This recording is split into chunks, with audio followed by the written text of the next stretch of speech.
நற்செய்தி வாசகம். ஒருவர் முதல்வராக இருக்க விரும்பினால் அவர் அனைவரிலும் கடையவராக இருக்கட்டும். மார்க் எழுதிய தூய நற்செய்தியிலிருந்து வாசகம். அதிகாரம் 9, இறைவசனங்கள் 30 முதல் 37. இயேசுவும் அவருடைய சீடர்களும் மலையிலிருந்து புறப்பட்டு கலிலேயா வழியாக சென்றார்கள். அது யாருக்கும் தெரியக்கூடாது என்று இயேசு விரும்பினார். ஏனெனில் மானிட மகன் மக்களின் கையில் ஒப்புவிக்கப்படவிருக்கிறார். அவர்கள் அவரை கொலை செய்வார்கள். கொல்லப்பட்ட 3ஆம் நாட்களுக்கு பின் அவர் உயிர் தெழுவார் என்று அவர் தம் சீடர்களுக்கு கற்பித்துக் கொண்டிருந்தார். அவர் சொன்னது அவர்களுக்கு விளங்கவில்லை. அவரிடம் விளக்கம் கேட்கவும் அவர்கள் அஞ்சினார்கள். அவர்கள் கப்பர்நாகுமுக்கு வந்தார்கள்.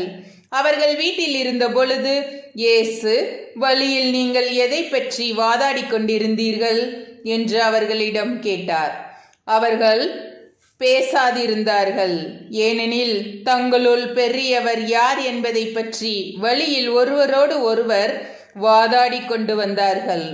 அப்பொழுது அவர் அமர்ந்து 12 கூப்பிட்டு அவர்களிடம், ஒருவர் முதல்வராக இருக்க விரும்பினால் அவர் அனைவரிலும் கடைசியானவராகவும் அனைவருக்கும் தொண்டராகவும் இருக்கட்டும் என்றார்.